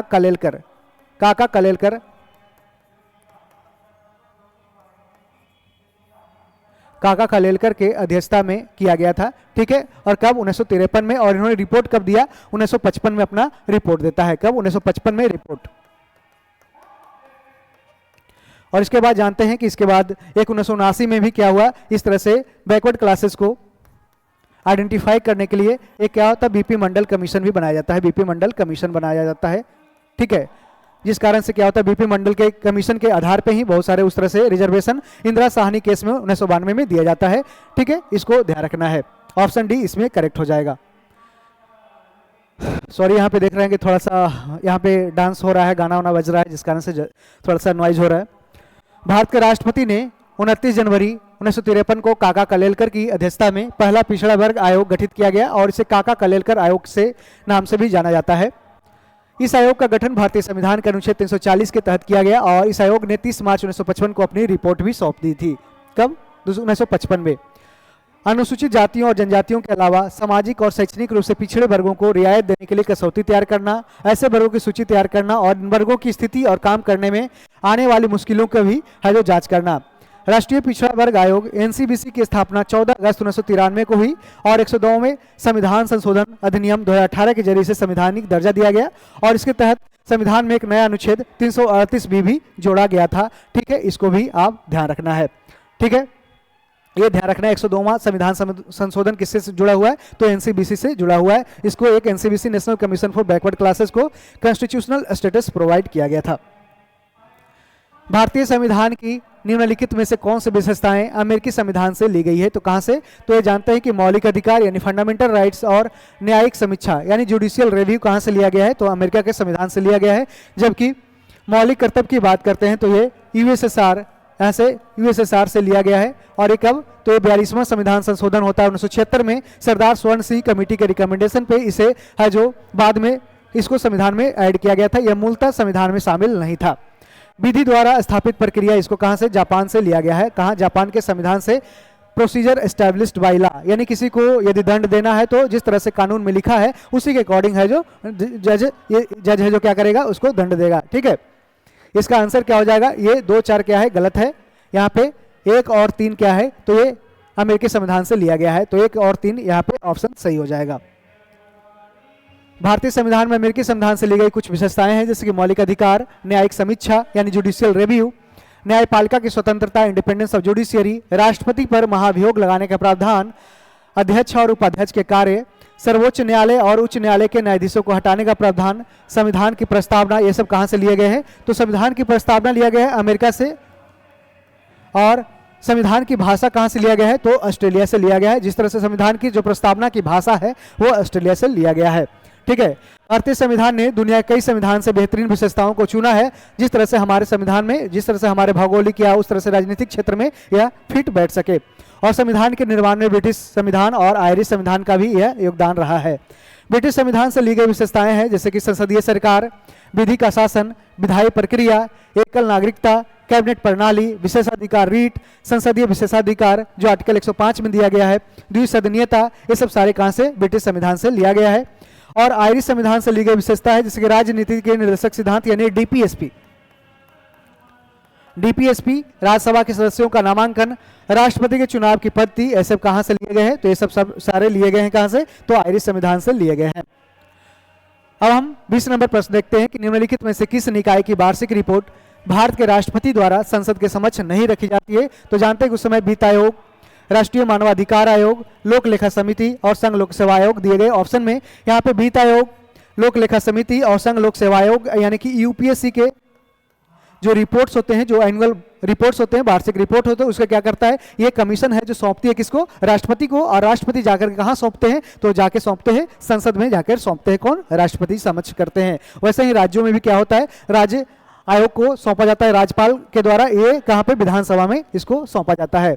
तो इस तरह से राष्ट्रीय मानवाधिकार आयोग इसमें शामिल नहीं होगा। और राष्ट्रीय मानवाधिकार आयोग के जिसमें जो अध्यक्ष होते हैं उसका 3 वर्ष या 70 वर्ष इसका है जो कार्यकाल होता है, जिसमें कोई भी पूरा हो जाए उसके बाद इसको रिटायर कर दिया जाता है। ठीक है, ऑप्शन भी करेक्ट हो जाएगा और ये आपको याद रखना है। भूसन्नति की अवधारणा किसके द्वारा प्रतिपादित किया गया था? यानी कि जियोसिंक्लाइन। जियोसिंक्लाइन यानी कि उस तरह से जो, यानी कि इस तरह से गड्ढा हो जाना, इस तरह से देख सकते हैं, यानी कि भूमि का नीचे तलछट्टी में चला जाना, इस तरह से उसको भूसन्नति कहा गया। और इसके द्वारा किसके द्वारा? तो हॉल एवं डेन के द्वारा यह सिद्धांत है जो दिया गया, हॉल एवं डेन के द्वारा। और देख सकते हैं यह अमेरिकी वैज्ञानिक थे, भूवैज्ञानिक जेम्स हॉल और जेम्स डी डेन ने यह पेश किया था। क्या? तो भूसन्नति की अवधारणा। 1857 में कनाडा के शहर मॉन्ट्रियल में हुए American association for the advancement of science की बैठक में जेम्स हॉल ने भूसन्नति सिद्धांत की मौलिक अवधारणाओं को भी पेश किया। जेम्स डेन ने साल 1895 में अपने मैनुअल ऑफ जियोलॉजी के आखिरी संस्करण में इस सिद्धांत को क्या किया? स्पष्ट रूप से लिखा था। भूसन्नति सिद्धांत के मुताबिक किसी भी पर्वत श्रृंखला की दिशा सबसे बड़े तलछट संचय की मूल रेखा से मेल खाती है, यानी कि इस तरह से एक गड्ढा हो जाना है जो इस तरह से दिखाती है। यानी कि पृथ्वी की पपड़ी यानी क्रस्ट में एक बड़े पैमाने पर अवसाद को भू अवनति कहते हैं और भू अवनति में बहुत मोटी तलछट जमा होती है। इस तरह से यहाँ पे क्या? तलछट जमा होती है। और रॉकीज और यूराल, जो रॉकीज माउंटेन है और यूराल माउंटेन है और इसी का जियोसिंक्लाइन माउंटेन का ही एक उदाहरण है। टेथिस भूसन्नति भी एक मध्यस्थ भूसन्नति का ही उदाहरण है। जो जानते हैं कि उस तरह से जो हिमालय पर्वत का निर्माण होता है वो किसके द्वारा? टेथिस सागर के है जो अंदर जाने से ही इसका निर्माण किया जाता है। ठीक है, इसको आप यहाँ पे देख सकते हैं। यहाँ देख सकते हैं किस तरह से ये जियोसिंक्लाइन स्थिति बनती है। जिस तरह से ये सेडिमेंट्स आते रहते हैं, इस तरह से जमा करते रहते हैं। ठीक है, इस तरह से बढ़ता रहता है और एक क्या? जियोसिंक्लाइन बनता जाता है। निम्नलिखित में कौन मृदा से संबंधित है, यानी सॉइल से संबंधित कौन है? तो इसका जानते हैं इडेफिक का मतलब क्या होता है? इडेफिक ये सॉइल के बारे में इसमें स्टडी करना, उसके फिजिकल और केमिकल प्रॉपर्टी को स्टडी करना क्या कहलाता है? इडेफिक सॉइल कहलाता है, इडेफिक कहलाता है। ठीक है, अब हम आगे बढ़ते हैं।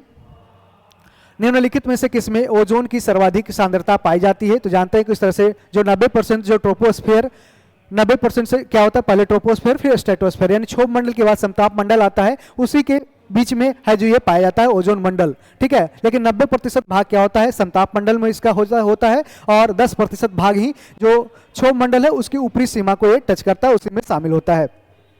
ठीक है, इसका आंसर क्या हो जाएगा? स्ट्रेटोस्फेयर यानी क्या? समताप मंडल।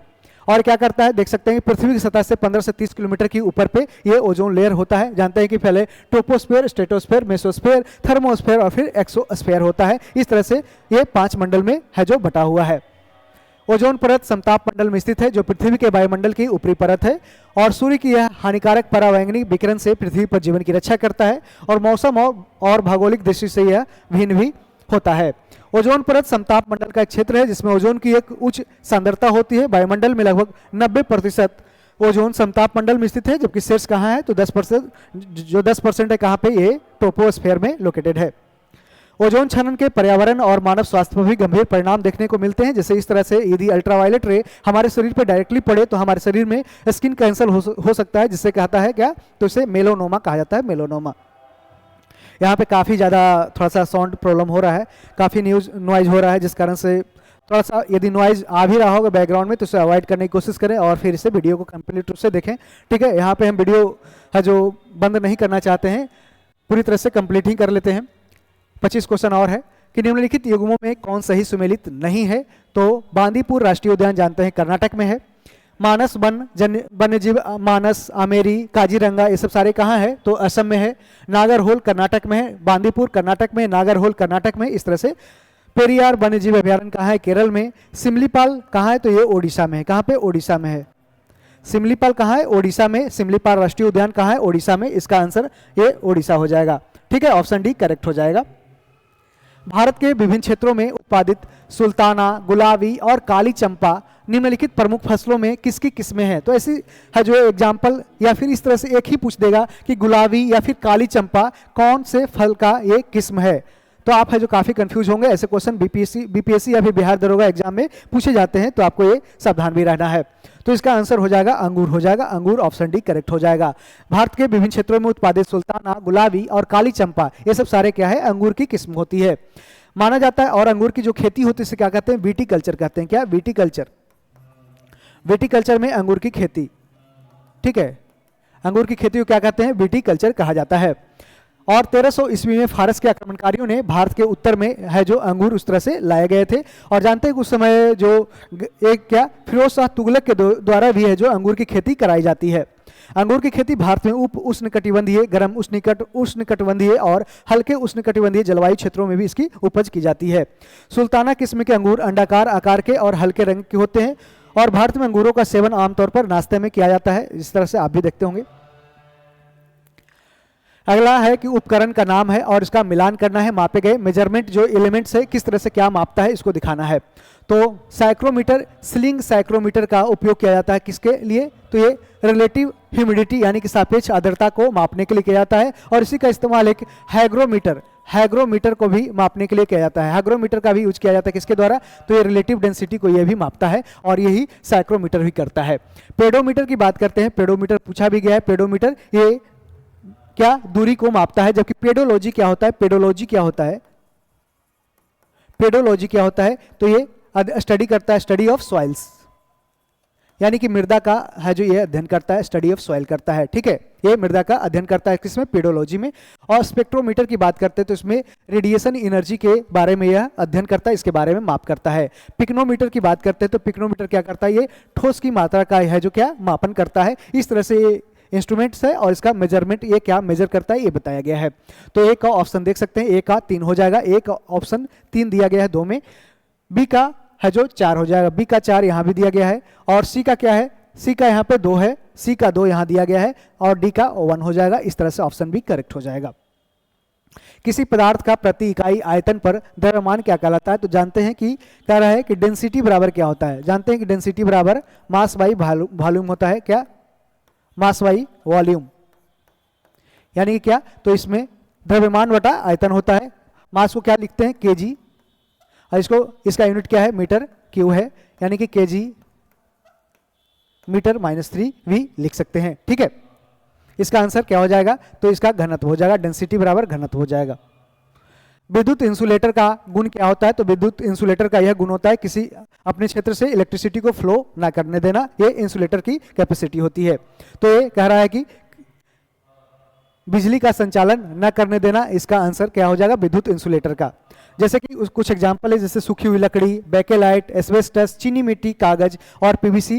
यानी कि यहाँ पे देख सकते हैं चीनी मिट्टी जो बना होता है, चीनी मिट्टी का है उस तरह से एक बना होता है और जो पोल पे लगा होता है और उसी के थ्रू क्या होता है? तार को बांधा जाता है और ये इलेक्ट्रिसिटी को फ्लो कराया जाता है। लेकिन ये चिकनी मिट्टी में ये इलेक्ट्रिसिटी फ्लो नहीं होता, उसके ये क्या होता है? इंसुलेटर होता है। तो इसका आप समझ सकते हैं। और इंसुलेटर में एक ब्रेक डाउन वोल्टेज होता है। इसका मतलब कि उच्च वोल्टेज के तहत इंसुलेटर गर्मी और बिजली का संचालन करने में सक्षम होता है। ठीक है, और जो पदार्थ अच्छे इंसुलेटर होते हैं उसमें वायु पारगम्यता होती है और ये इलेक्ट्रिसिटी को अच्छी तरह से फ्लो कराता है। ठीक है, समतल दर्पण यानी प्लेन मिरर की बात किया जा रहा है। प्लेन मिरर में हमारे चेहरे की छवि कैसी बनती है? तो हमारे चेहरे की छवि आभासी होती है। जिस तरह से हमारा एक शेप साइज होता है उसी तरह से सेम दिखता है। क्या? एक प्लेन मिरर में, यानी एक समतल दर्पण में। यानी यह क्या होता है? आभासी होता है, वर्चुअल होता है। तो यह आभासी होता है, सीधा होता है और वस्तु के बराबर होता है, यानी कि virtual, erect and equal to size of mirror image होता है। ठीक है, तो समतल दर्पण में बनाने वाली प्रतिबिंब आभासी होता है क्योंकि परावर्तित किरणें किसी एक बिंदु पर नहीं मिलती बल्कि वस्तु से यह दूर होती प्रतीत होती रहती है। इसको इमेज में देख सकते हैं। तो समतल दर्पण में बनने वाला प्रतिबिंब क्या होता है? सीधा होता है, आभासी होता है और वस्तु के बराबर होता है। ये ध्यान रखना है। और समतल दर्पण में बनने वाला प्रतिबिंब पसर्व रूप से क्या होता है? उल्टा होता है, यानी पसर्व रूप से उल्टा होता है। समतल दर्पण का इस्तेमाल आभासी छवि बनाने के लिए किया जाता है, जैसे कि टॉर्च लाइट, फ्लैश लाइट और ओवरहेड प्रोजेक्टर में प्रकाश किरणों को दिखाने के लिए समतल दर्पण का ही इस्तेमाल किया जाता है। तो इसको भी याद रखना है। यहाँ पे देख सकते हैं, ये इमेज से आप समझने की कोशिश कर सकते हैं। ठीक है, यहाँ पे एक क्या होता है, ये क्या है, ये अभिलंब है। यदि वो रिफ्लेक्ट कर जाए तो ये क्या होता है, परावर्तन कर दिया। ठीक है, यदि वो अपवर्तन कर दिया यानी कि ये क्रॉस कर जाएगा। यदि वो क्रॉस कर गया तो ये क्या करता है, अपवर्तन कहलाता है। यानी कि ये इंसिडेंट रे है और ये रिफ्लेक्टेड रे है। क्या, रिफ्लेक्टेड रे है, इंसिडेंट रे, और इसके बीच में जो नॉर्मल होता है अभिलंब होता है। ठीक है, थायरॉक्सिन के संश्लेषण के लिए कौन सा तत्व आवश्यक है? तो जानते हैं कि आयोडीन की कमी से क्या होता है, ग्वाइटर रोग होता है। और ये यदि वो अच्छी तरह से आयोडीन होता है शरीर में तो ये क्या, थायरॉक्सिन हार्मोन को ये रिलीज करती है। ठीक है, थायराइड ग्रंथि में थायरॉक्सिन के संश्लेषण को नियंत्रित करने में आयोडीन की अहम भूमिका होती है। आहार में आयोडीन की कमी होने पर हाइपोथायराइडिज्म हो सकता है और आयोडीन की कमी से थायरॉक्सिन का उत्पादन कम हो जाता है और ग्वाइटर जैसी समस्या हो सकती है। इसमें जिसे घेघा रोग भी कहते हैं, घेघा इस तरह गला फूल जाता है। थायरॉक्सिन का ज्यादा उत्पादन होने से कौन सा रोग होता है, ग्रेव रोग होता है, यानी कि गर्दन में है जो उस तरह से फुलाव हो जाता है। थायराइड हार्मोन सामान्य वृद्धि और विकास के लिए भी जरूरी होता है। आयोडीन की आपूर्ति में उतार चढ़ाव के बावजूद भी ऊतकों में थायराइड हार्मोन की पर्याप्त क्रिया होती है। हालांकि कुछ स्थितियों में जैसे कि गर्भावस्था के दौरान यह संभव नहीं हो पाता। गर्भावस्था में आयोडीन की कमी से मां और भ्रूण दोनों को हाइपोथायराइडिज्म, हाइपो मतलब क्या होता है, कम हो जाना, और हाइपर मतलब ज्यादा हो जाना। जिस तरह से हाइपर टेंशन होता है यानी कि टेंशन आपका बढ़ जाना, और हाइपो मतलब क्या होता है, कम हो जाना। ठीक है, तो बच्चे साथ ही बच्चे में मनोप्रेरक विकास और अपरिवर्तनीय मानसिक मंदता भी हो सकती है। यानी कि आयोडीन की शुरुआती कमी होगी तो उस समय बच्चे में भी क्या होगा, उस तरह से मंद बुद्धि का भी निकल सकता है। तो ठीक है, तो अपने बच्चों को जब बच्चा हो तो उसको जैसे भ्रूण में हो तो उस तरह से क्या है, उसको आयोडीन की पूर्ति है जो पूरी तरह से माँ को लेना चाहिए, ताकि है जो उसका बच्चा उस तरह से तरोताजा हो, यानी उस तरह से मन बुद्धि का ना हो। ठीक है, ऑप्शन बी यहाँ पे सही हो जाएगा और उसको समझने में भी आसानी होगी, पढ़ने लिखने में भी आसानी होगी उस तरह से, यदि तेज दिमाग का होगा तब। किसी तत्व की आयनन ऊर्जा किस पर निर्भर करती है, यानी कि जो आयनाइजेशन एनर्जी है वो किस पे डिपेंड करती है, तो ये परमाणु के आकार पे डिपेंड करती है। यानी कि यदि परमाणु का आकार साइज बड़ा होगा तो ये आयनाइजेशन एनर्जी कम होगा, यदि आयनाइजेशन एनर्जी ज्यादा होगा तो क्या, ये इसका कम होगा, साइज कम होगा। इस कारण से एक दूसरे का इनवर्सली प्रोपोर्शनल है।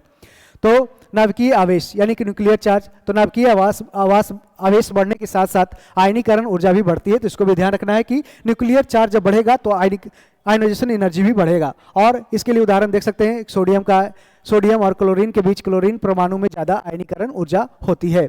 स्क्रीनिंग प्रभाव की बात करते हैं तो नाभिक और संयोजनकर्ता सेल के बीच इलेक्ट्रॉन वाले यहाँ पे आप देख सकते हैं। और परमाणु आकार की मेन रूप से बात करना है कि परमाणु का आकार जितना बड़ा होगा आयनीकरण ऊर्जा क्या होगी, उतनी ही कम होगी। ऐसा इसलिए होता है क्योंकि परमाणु का जो आकार बढ़ने पर बाहरी इलेक्ट्रॉन नाभिक से दूर होते जाते हैं।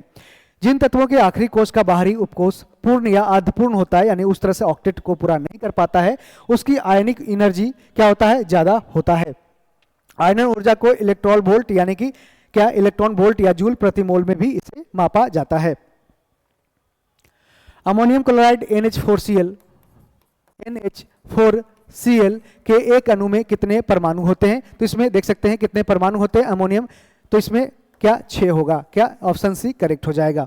यहाँ देख सकते हैं कह रहा है एक अणु में नाइट्रोजन आयन देख सकते हैं, एक नाइट्रोजन, 4 हाइड्रोजन और क्या, एक क्लोरीन हो जाएगा। यानी 1 + 4 और प्लस क्या 1, यानी 4 1 5 1 6 क्या होते हैं, तो ये टोटल ये 6 है, जो 6 होते हैं अणु। अमोनियम क्लोराइड के बारे में कुछ बात करते हैं कि अकार्बनिक यौगिक है, यानी कि क्या है, तो ये कार्बनिक नहीं, ऑर्गेनिक नहीं, इनऑर्गेनिक क्या है, सब्सटेंसेज है, कंपाउंड है, इनऑर्गेनिक कंपाउंड है। और ये सफेद रंग का क्रिस्टलीय लवण होता है, पानी में बहुत घुलनशील होता है। अब कुछ फीचर्स इसके रिलेटेड आपसे क्वेश्चन पूछ सकता है, तो उसके लिए आपको भी तैयार रहना है।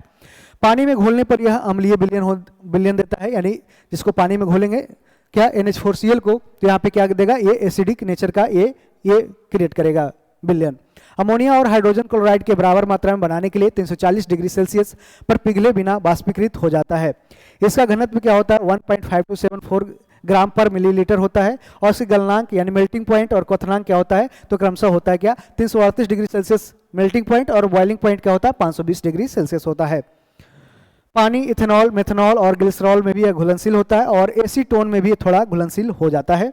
और इसे साल अमोनियाक के रूप में भी इसे NH4Cl को जाना जाता है, यानी कि अमोनियम क्लोराइड को जाना जाता है।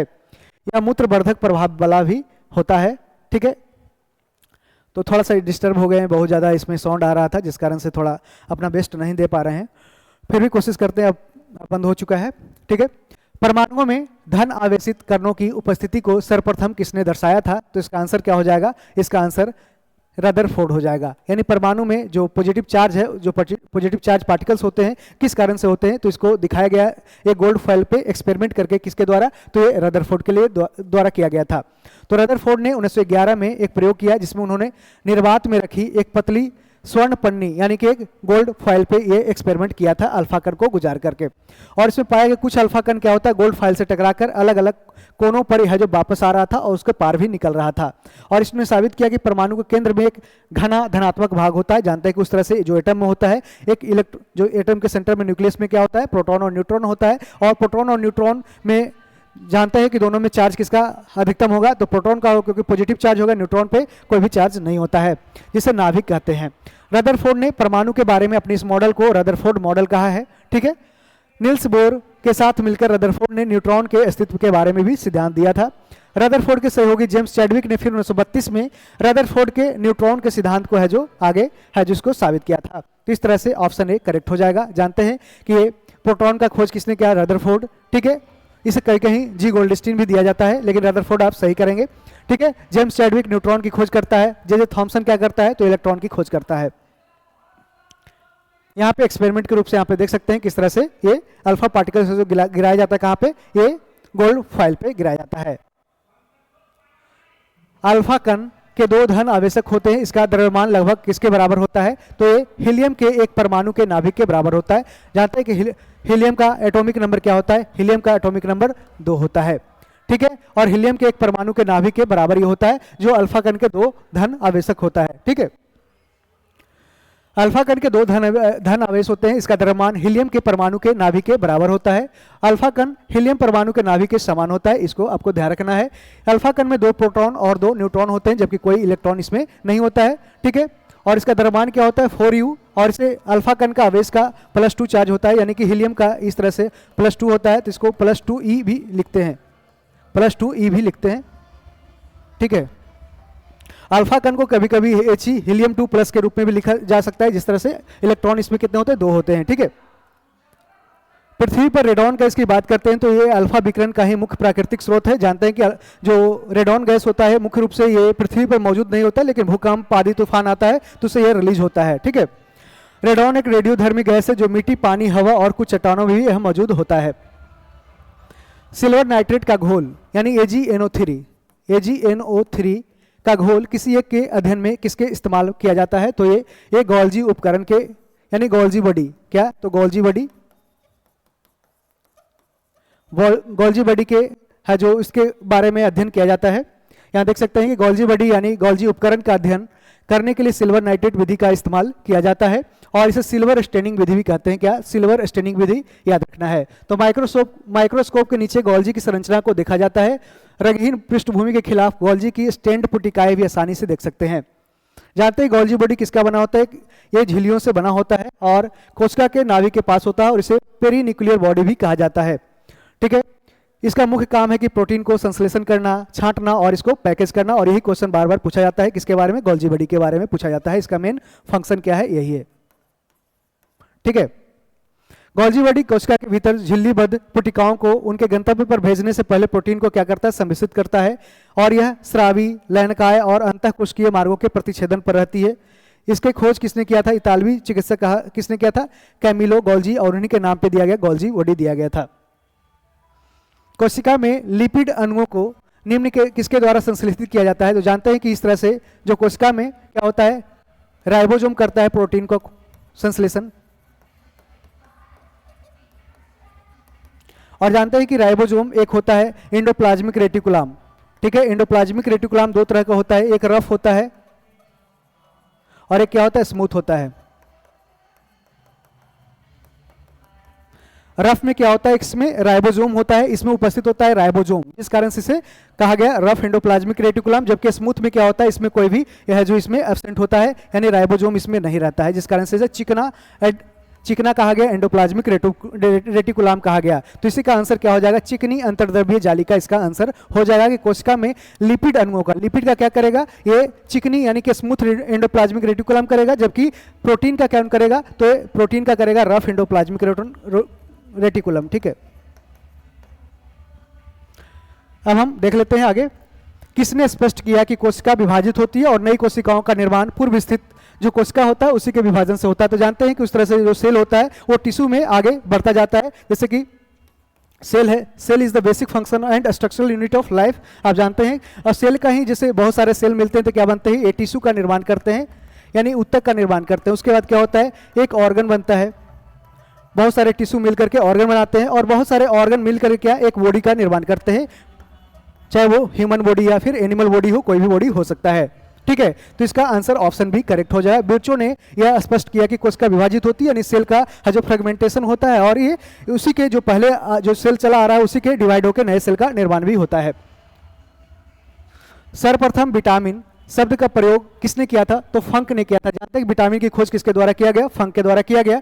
जबकि विटामिन सिद्धांत एवं उसकी भूमिका की खोज किसके द्वारा किया गया, तो ये एन.आई. लुनीन के द्वारा किया गया था, एन.आई. लुनीन के द्वारा किया गया था। ठीक है, और जानते हैं कि विटामिन क्या होता है, हमारे शरीर में पूरी तरह से क्या, तो दूसरे पोषक तत्व होता है, उसको हम जैसे खाना खाते हैं या फिर उस तरह से दूसरी चीज़ों से हमें प्राप्त होता है, हमारे शरीर के द्वारा ऑटोमेटिक जनरेट नहीं होता है। ठीक है, जैसे कि कहते हैं क्या, तो विटामिन डी की बात करते हैं, तो विटामिन डी हमारे शरीर में मौजूद होता है, लेकिन ये जब सन हमारे ऊपर सन का लाइट पड़ता है तब विटामिन डी हमारे शरीर से क्या होता है, रिलीज होता है। ठीक है, उस तरह से विटामिन सी की बात करते हैं, तो ये क्या होता है, खट्टे फल या उस तरह से खट्टे फलों में पाया जाता है विटामिन सी, और ये क्या होता है कि इसको जब पकाएंगे तो ये जब जलेगा तो इसका क्या होता है, स्वाद खत्म हो जाता है। यानी कि विटामिन सी का प्रभाव कब खत्म हो जाएगा, ऐसा पूछ सकता है कि कौन सा ऐसा विटामिन है जिसको पकाने पे उसकी प्रभाव है जो खत्म हो जाती है, तो विटामिन सी इसका आंसर हो जाएगा। ठीक है, इसका आंसर ऑप्शन ए करेक्ट हो जाएगा। निम्नलिखित में से नवीकरणीय योग्य संसाधन इसमें कौन सा नहीं है, तो जानते हैं कि दो तरह के संसाधन होते हैं। एक संसाधन क्या होते हैं कि नवीकरणीय होते हैं, यानी कि रिन्यूएबल एनर्जी होते हैं, और एक क्या होते हैं, एक नॉन रिन्यूएबल यानी कि अनवीकरणीय सोर्स ऑफ एनर्जी होते हैं। नवीकरणीय को हम बार बार यूज कर सकते हैं, और अनवीकरणीय को हम एक बार यूज कर लिए तो उसको कुछ समय के लिए होता है, लेकिन फिर बाद में ये खत्म हो जाता है। ठीक है, उसकी एक लिमिट होती है। जैसे इसका देख सकते हैं, भूतापीय उष्मा, ज्वार शक्ति या फिर विकिरण ऊर्जा यानी कि सोलर एनर्जी, ज्वार एनर्जी या फिर भूतापीय जियोथर्मल एनर्जी, ये सब सारे क्या होते हैं, ये सब सारे इसको बार बार जनरेट किया जा सकता है, यानी कि उस तरह से टेक्नोलॉजी का यूज करके भी इसका इस्तेमाल किया जा सकता है। लेकिन थोरियम क्या है, इसमें कह रहा है नवीकरणीय योग्य संसाधन इसमें नहीं है, यानी कि ये क्या है, ये थोरियम नहीं है। इसका एक लिमिटेशन है, एक लिमिट है, एक बॉन्डिंग है, एक सीमित मात्रा में ये पृथ्वी में मौजूद है। उसे हम एक समय के बाद क्या होगा, जैसे थोरियम हो गया, कोयला हो गया या फिर नेचुरल गैस हो गया, ये सब सारे क्या है, कुछ समय के बाद ये खत्म हो सकते हैं। देख सकते हैं कि नवीकरणीय ऊर्जा का स्रोत क्या है, सोलर एनर्जी है, जल एनर्जी है, पवन एनर्जी ऊर्जा है, भूतापीय ऊर्जा और फिर बायोगैस, ये सब सारे क्या है, तो नवीकरणीय ऊर्जा यानी कि रिन्यूएबल सोर्स ऑफ एनर्जी है। अनवीकरणीय की बात करते हैं तो कोयला हो गया, प्राकृतिक गैस, मिनरल ऑयल, बायोफ्यूल, ये सब सारे क्या एग्जाम्पल है उसके नॉन रिन्यूएबल के हैं। यहाँ पे आप आगे बढ़ सकते हैं, देख सकते हैं, इसके बारे में पढ़ सकते हैं कि नवीकरणीय ऊर्जा स्रोत के उदाहरण क्या है, तो ये आपने देख लिया। अब हम आगे बढ़ते हैं कि किस एंजाइम की उपस्थिति के कारण HIV यानी ह्यूमन इम्यूनो वायरस अपना आकार अक्सर बदल देता है। तो जानते हैं एड्स जो बीमारी होती है किसके कारण होता है, तो वायरस के कारण, और कौन सा वायरस होता है, तो ह्यूमन इम्यूनो वायरस होता है। ठीक है, और इसका किसके कारण से होता है, रिवर्स ट्रांसक्रिप्ट्स के कारण होता है। जानते हैं कि जो एड्स होता है किस कारण से होता है, सिर्फ सेक्सुअल इंटरकोर्स के दौरान ही नहीं होता है। आपको जैसे किसी इन्फेक्टेड पर्सन का यदि ब्लड आपके शरीर में जाता है किसी भी माध्यम से, चाहे वो सिरिंज के माध्यम से या फिर जो बाल कटाते हैं या फिर उस समय जो दाढ़ी शेविंग कराते हैं उसका भी ब्लड आपके शरीर में जा सकता है, उससे भी हो सकता है। ठीक है, तो इसका आंसर ऑप्शन डी करेक्ट हो जाएगा। HIV वायरस स्वस्थ कोशिकाओं में प्रवेश करने के बाद रिवर्स ट्रांसक्रिप्ट्स नामक एंजाइम की मदद से अपनी प्रतियां यानी कि उस तरह से अपना है जो इमेज बनाना स्टार्ट कर देता है। जानते हैं कि वायरस का कोई भी अपना शरीर नहीं होता है, वो इस तरह से हवा में विद्यमान है, लेकिन वो जैसे ही किसी भी शरीर में जाता है तो उसको अपना शरीर बना लेता है और होस्ट बन जाता है, और फिर क्या होता है वहीं पर अपना ये मल्टीप्लाई करना स्टार्ट हो जाता है। जिस तरह से कैंसर सेल में क्या होता है, कैंसर में भी है जो इस तरह से वायरस जाता है और फिर क्या होता है कि आपके शरीर में उस तरह से मल्टीप्लाई होना स्टार्ट करता है और शरीर के जो मेन ऑर्गन है उसको अफेक्ट करना भी स्टार्ट कर देता है। ठीक है, तो रिवर्स ट्रांसक्रिप्ट्स डीएनए पॉलीमरेज का एक प्रकार है, और यह एंजाइम आरएनए को टेम्पलेट के तौर पर इस्तेमाल करके डीएनए स्टैंडर्ड को संश्लेषित करता है, और इस तरह बने डीएनए को पूरक डीएनए यानी कंप्लीट डीएनए कहते हैं। ठीक है, कंप्लीमेंट्री डीएनए कहते हैं। HIV से बचने के लिए न्यूक्लियोसाइड रिवर्स ट्रांसक्रिप्ट्स इनहिबिटर्स नाम की एक दवा का इस्तेमाल भी किया जा रहा है, और यह दवा रिवर्स ट्रांसक्रिप्ट्स एंजाइम को रोकने का काम करता है, उसको आगे बढ़ने का काम नहीं करता है, जिस कारण से जो वायरस होते हैं उसको है जो रुक जाता है। NRTI FDA के द्वारा अनुमोदित एंटी रेट्रोवायरल दवाओं की पहली यह श्रेणी है। तो क्वेश्चन आपसे पूछ सकता है कि NRTI का इस्तेमाल किसके उपचारण में किया जाता है, किसके उपचार में किया जाता है, तो ये एड्स के उपचार में किया जा सकता है। निम्नलिखित में से किसका हृदय सीरा युक्त होता है, किसका हृदय सीरा युक्त होता है, तो इसका आंसर हो जाएगा मत्स्य, यानी कि मछली के जो प्रजाति होता है उसका जो ये हृदय होता है वो सीरा युक्त होता है। जबकि मानव का देखते हैं कि मानव में क्या होते हैं, 4 चैम्बर होते हैं, हार्ट में 4 चैम्बर होते हैं, वेंट्रिकल क्या लेफ्ट एंट्रिकल और ये राइट वेंट्रिकल होता है उस तरह से। मछली के हृदय को सीरा परक हृदय कहा जाता है क्योंकि यह सिराओं से रिक्त है, जो ये सिराओं से क्या करता है, रक्त प्राप्त करता है। मछली के हृदय में 2 कक्ष होता है, ये ध्यान रखना। क्वेश्चन आपसे ये भी डायरेक्ट पूछ सकता है कि मछली के हृदय में कितने कक्ष होते हैं, कितने चैम्बर होते हैं, तो मानव में 4 होते हैं और मछली में 2 होते हैं। एक आलिंद और एक निलय होता है, यानी वेंट्रिकल और ऑर्ट्रिकल इस तरह से होता है। और मछली के हृदय में साइनस वेनोसस और बल्बस आर्टेरियोसस भी होते हैं। साइनस वेनोसस एक पतली दीवार वाली थैली होती है जहां मछली की सभी प्रमुख सराएं आपस में ये क्या करती है, मिलती है। मछली के शरीर से लौटने वाला रक्त साइनस वेनोसस में प्रवेश करता है और रक्त आलिंद से निलय में प्रवाहित होता रहता है। ठीक है, बस इसको आप एक बार पढ़ ले। आगे हम बढ़ते हैं कि किसी व्यक्ति के पाचन तंत्र की जांच करने के लिए किस यंत्र का प्रयोग किया जाता है। जानते हैं कि आपके शरीर के अंदर कोई भी बॉडी, यानी कि जैसे कि किसी स्टमक की जांच करना है या फिर उस तरह से लीवर या किडनी का कुछ देखना है, तो डॉक्टर के द्वारा क्या किया जाता है, इंडोस्कोपी किया जाता है। इसके माध्यम से जैसे कि पाइप आपके मुंह से डाला जाता है और आपके उस तरह से यहाँ देख सकते हैं कि इस तरह से क्या करता है, यहाँ पे जांच करता है क्या है कि स्टमक में क्या प्रॉब्लम है, किसी इफेक्टेड ऑर्गन के बारे में ये ध्यान से देखता है। ठीक है, ये आपके मुंह से या फिर उस तरह से गुहा से भी आपको डाला जा सकता है। ठीक है, यहाँ आप इमेज के माध्यम से देख सकते हैं। वाह कण का कठोर लचीला भाग किसका बना होता है, यानी जो बाहरी कान होता है इसका कठोर लचीला भाग जो होता है वो किसका बना होता है, तो यहाँ देख सकते हैं यह एक उपास्थि यानी कार्टिलेज का बना होता है। यानी जिस तरह से हमारी नाक का जो अगला भाग है वो किसका बना होता है, ये भी एक क्या तो कार्टिलेज का यानी उपास्थि का बना होता है। ये हल्का मुलायम होता है, ठीक है, ये मुड़ता भी है। ठीक है, तो इसका आंसर क्या है, तो इसका आंसर हो जाएगा उपास्थि हो जाएगा। यहाँ देख सकते हैं ये कान का स्ट्रक्चर है और जानते हैं कि सबसे छोटी जो हड्डी होती है शरीर की स्टेपिस होती है और ये कहाँ पाया जाता है, तो कान में पाया जाता है। जबकि बड़ी हड्डी जो होती है शरीर की कौन होती है, फीमर होती है, जो जांघ में पाया जाता है। ठीक है, यहाँ पे देख सकते हैं ये ईयर कैनल है। ठीक है, और ये पिन्ना इसे कहा जाता है, बाहर का जो भाग होता है, और ये मिडिल ईयर है और फिर क्या है, इनर ईयर है जहाँ पे हमारी सुनाई पड़ती है। यदि आपका सुनाई नहीं पड़ता तो इस तरह से एक लीड भी आता है, उसे लगाया जाता है। निम्न देशों में से किस एक के द्वारा पहली बार उच्च उपज किस्म के बीज विकसित किए गए, यानी कि हाई एल्डिंग वैरायटी के सीड HYV सीड्स है जो विकसित किए गए थे, किसके द्वारा, तो मैक्सिको के द्वारा यह विकसित किया गया था। और मैक्सिको के ही एक वैज्ञानिक थे, कौन, नॉर्मन बोरलॉग थे, जिनके द्वारा पहली बार उस तरह से हरित क्रांति का जन्म दिया गया था। और भारत में इसको MS स्वामीनाथन के द्वारा है जो विकसित किया गया था, इसको बढ़ाया गया था। 1966-67 में जो पहली बार ग्रीन रेवोल्यूशन स्टार्ट किया जाता है, किसके समय, इंदिरा गांधी के समय में किया जाता है। ठीक है, तो मैक्सिको में ही सबसे पहले उच्च उपज देने वाली किस्म के बीज भी विकसित किए गए। और मैक्सिको में प्रोफेसर नॉर्मन ई बोरलॉग और उनके सहयोगियों ने गेहूं की नई किस्में विकसित की थी। तो जानते हैं कि सबसे पहली बार आपसे क्वेश्चन ये भी पूछ सकता है कि सबसे ज्यादा ग्रीन रेवोल्यूशन में भारत में हुई थी, उसमें सबसे ज्यादा किस फसल पे ध्यान दिया गया था, तो गेहूं पे दिया गया था। और ये किस्में जल्दी परिपक्व होगी, रोग प्रतिरोधी होगी और बहुत ज़्यादा ये पैदावार देती थी, जिस कारण से उस समय जानते हैं कि भारत की स्थिति ऐसी थी कि बहुत ज़्यादा जनसंख्या बढ़ रहा था तेजी से, लेकिन संसाधन में उस तरह से भोजन पदार्थ में है जो उस तरह से विकास नहीं हो रहा, उस तरह से पैदावार नहीं हो रहा था। मैक्सिको में ही मक्का की भी उच्च उपज देने वाली किस्में भी विकसित की गई। ठीक है, ये भी ध्यान रखना है।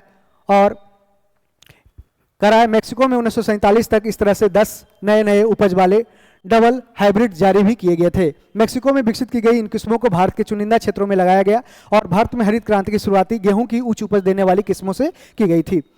उच्च उपज देने वाले किस्मों के बीजों को हाई एल्डिंग वैरायटी बीज सीड्स कहा जाता है और इन बीजों से सामान्य बीजों की तुलना में ज़्यादा पैदावार होती है। इसमें ज़्यादा फर्टिलाइजर की जरूरत पड़ती है, ज़्यादा से ज़्यादा इसमें क्या होता है, यूरिया खाद इसका इस्तेमाल किया जाता है और ज़्यादा से ज़्यादा इसे ये पानी भी डिमांड करती है, जिस कारण से क्या होता है कि जिस तरह से अभी देखते हैं उत्तर प्रदेश के जो मेरठ क्षेत्र है या फिर उस तरह से पंजाब हरियाणा के क्षेत्र है, उस वहाँ पर पानी की समस्या भी देखी गई, क्योंकि वहाँ पर ज़्यादा से ज़्यादा उस समय है जो इसमें ग्रीन रेवोल्यूशन की शुरुआत की गई थी, उसी के दौरान ऐसा अभी पानी की समस्या देखी गई है।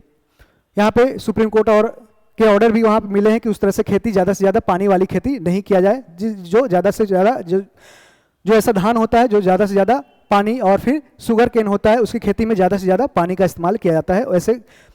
ठीक है, तो आपको हम आगे बढ़ते हैं कि सिक्योरिटी पेपर मिल, सिक्योरिटी पेपर मिल कहाँ स्थित है, तो इसका आंसर हो जाएगा होशंगाबाद, और ये कहाँ पे है, मध्य प्रदेश में है। ठीक है, और ऐसे यहाँ पे क्या होता है कि उस तरह से पेपर मिल यहाँ पे छपाई की जाती है, नोटों की छपाई भी की जाती है। और यहाँ पे देख सकते हैं इसकी स्थापना कब होती है, 1968 में। कहाँ पे, होशंगाबाद में। कहाँ, होशंगाबाद, होशंगाबाद मध्य प्रदेश में की गई। और ये बैंक नोट्स और गैर सांस्कृतिक सामग्री के लिए भी इसका चिप्स का उत्पादन करता है, और एक नई उन्नत इकाई के साथ आगे है जो इसको प्रिंट भी करता है। और ये उस समय के भारत के क्या प्रधानमंत्री श्री मोरारजी देसाई के द्वारा 9 मार्च 1968 को राष्ट्र को समर्पित किया गया था। क्या, यहाँ पे देख सकते हैं, यहाँ पे उस समय मुख्यमंत्री ही होंगे, क्या कि मोरारजी देसाई से 1977 में पहली बार क्या बनते हैं, ये गैर कांग्रेसी पहली बार ये प्रधानमंत्री बनते हैं। उस समय मोरारजी देसाई क्या थे, उस समय किसी राज्य के मुख्यमंत्री थे। इसको आप कमेंट में बता सकते हैं। ठीक है, technology Messrs portals limited UK currency और बैंक नोट पेपर्स के निर्माण भी यह अग्रणी भूमिका निभाई थी। और प्लांट ने राष्ट्र संप्रभु कार्य के लिए अपनी समर्पित सेवाओं के लिए 50 वर्ष भी हाल ही में पूरे किए हैं। ठीक है, अब हम आगे बढ़ते हैं कि शेक्सपियर की रचना ए मिड समर नाइट्स ड्रीम क्या है। ए मिड समर नाइट्स ड्रीम क्या है, तो ये क्या है, एक उस तरह से देख सकते हैं कि उपन्यास है। क्या, ऑप्शन ए करेक्ट हो जाएगा। सॉरी, यहाँ पे कॉमेडी हो जाएगा, कॉमेडी नाटक है, कॉमेडी है, क्या है, नाटक है। और इनके और भी कुछ नाटक के बारे में जानते हैं क्या है, तो इनका क्या है, एक हैमलेट है जो काफी फेमस है। हैमलेट, इसको ध्यान रखना है किसके द्वारा लिखा गया, विलियम शेक्सपियर के द्वारा लिखा गया। और बहुत सारे इन्होंने सोनेट भी लिखे हैं, बहुत सारे सोनेट भी लिखे हैं। विलियम शेक्सपियर द्वारा लिखा गया नाटक ए मिड समर नाइट्स ड्रीम एक हास्य नाटक है, और यह नाटक एथेंस में सेट है। इसमें कई उपकथानक है, और इसके बारे में जानते हैं कि यह नाटक लगभग 1595-96 में यह लिखा गया था, और इसमें प्रेम की क्रियाओं को भी मंच पर दिखाया गया। नाटक में थीसस और हिपोलिटा के विवाह के इर्द गिर्द कई उस तरह से उपकथानक भी घूमते हैं। इसको आप पढ़ लेना। आगे हम बढ़ते हैं कि बैगा जनजाति मुख्यतः किस राज्य में पाई जाती है, तो बैगा जनजाति ये मुख्यतः ये मध्य प्रदेश में पाई जाती है। उस तरह से आप जानते हैं कि बहुत सारे ट्राइबल पाए जाते हैं, ट्राइबल एरियाज हैं, यहाँ पे ट्राइब्स हैं। और ट्राइब्स के बारे में जो मुख्य रूप से जो मेन ट्राइब जो जनजाति है होते हैं, उसमें भी और भी दबे कुचले होते हैं, जिसे कहा जाता है पीवीटीजी, यानी प्राइमरी वल्नरेबल ट्राइबल ग्रुप। ठीक है, और इंडिया में टोटल पीवीटीजी कितने हैं, 75 हैं, और सबसे ज्यादा कहाँ पे, ओडिशा में है। ओडिशा में सबसे ज्यादा पीवीटीजी है, लगभग 15 की संख्या में यहाँ पे मौजूद है। ये क्वेश्चन आपको ध्यान रखना है, यूपीएससी पीटी में ये क्वेश्चन पूछा गया है। ठीक है, ये ध्यान रखना है, पीवीटीजी कितने हैं, 75 है, और सबसे ज्यादा ओडिशा में है। और पीवीटीजी क्या होते हैं कि उस तरह से बहुत दूसरे से बात करने में शर्माते हैं, दूसरे से नजदीक जाने में ये डरते हैं। ठीक है, और ये लोनली रहते हैं, यानी कि अकेलापन रहना पसंद करते हैं। तो मध्य प्रदेश में भील हो गया, गोंड हो गया, कोल, कोरकू, बैगा, सहरिया, भारिया, गोवारी, हलवी। इसमें कोई भी क्वेश्चन आपसे पूछ सकता है कि गोलवी, जैसे कि गोवारी या हलवी जो जनजाति है कहाँ पाई जाती है, तो इसका आंसर मध्य प्रदेश हो जाएगा। मध्य प्रदेश में सबसे ज्यादा कौन सी जनजाति पाई जाती है, तो भील जनजाति रहती है। और जनगणना 2011 के मुताबिक राज्य की कुल आदिवासी आबादी का 39.08% हिस्सा है जो भील जनजाति का है। किसका, भील जनजाति का। जानते हैं कि सबसे ज्यादा है जो भील जनजाति है जो इंडिया में निवास करता है। उसके बाद क्या है, तो संथाल है, उसके बाद भील के बाद क्या है, भील है, फिर गोंड है, उसके बाद क्या है, संथाल है। ठीक है, इसको ध्यान रखना है। और एक क्वेश्चन है जो पूरी इस तरह से मिलान करने के लिए भी पूछा गया है। ठीक है, अब हम आगे, टंट्या भील भी इसी जनजाति था, भील जनजाति से संबंधित है। ठीक है, ट्राइफेड के बारे में, ट्राइफेड के बारे में बताना है कि कौन सा इसमें कथन सही नहीं है, यह ध्यान रखना है। तो ट्राइफेड का गठन कब होता है, 1987 में। यह कथन सही है कि 1987 में इसका है जो उस तरह से गठन किया गया था। और इसका हेडक्वार्टर, ये ध्यान रखना है, कहाँ पे है, नई दिल्ली में है। कहाँ, नई दिल्ली में है। और इसका गठन जनजातीय कार्य मंत्रालय यानी कि क्या, ट्राइबल अफेयर्स मिनिस्ट्री के द्वारा किया गया था, राष्ट्रीय नोडल एजेंसी के रूप में। इसका मुख्य उद्देश्य क्या कि ज्ञान, उपकरण और सूचना के साथ जनजातीय लोगों का सशक्तिकरण एवं क्षमता निर्माण करना है। इस तरह से आप देखेंगे कि ट्राइब्स इंडिया करके प्लेटफॉर्म भी बनाया जाता है। यहाँ की जो जनजाति होते हैं इसे जुड़ते हैं, और उस तरह से क्या, जैसे माइक्रोसॉफ्ट या उस तरह से गूगल भी इससे जुड़ते हैं और अपने प्लेटफॉर्म पे लाते हैं कि वो क्या करे, अपने जो उस तरह से माइनर फॉरेस्ट प्रोड्यूस, यानी कि उस तरह से शहद हो गया, लकड़ी का कुछ प्रोडक्ट हो गया, उस तरह से तेंदुआ जो उत्पत्ता होता है उसको भी बेचने के लिए वैसे प्लेटफॉर्म का इस्तेमाल करते हैं ताकि इसका भी विकास हो सके। ठीक है, इसने अपने कार्यों की शुरुआत वर्ष 1998 में मुंबई स्थित मुख्य कार्यालय से की। नहीं, इसका आंसर क्या हो जाएगा, 1988 हो जाएगा। और ये कहां से किया है, इसका हेडक्वार्टर नई दिल्ली से। ठीक है, इसका आंसर ऑप्शन डी करेक्ट हो जाएगा। ट्राइफेड यानी tribal cooperative marketing development federation of India Bharat सरकार के राष्ट्रीय स्तर की संस्था है और इसकी स्थापना कब होती है, 1987 में, और यह 1988 से काम करना शुरू किया। इसका मुख्यालय देख सकते हैं कहाँ है, नई दिल्ली में, और इसके अलावा देश के कई और जगहों पर इसके 13 रीजनल ऑफिस भी इसमें स्टैब्लिश किए गए हैं।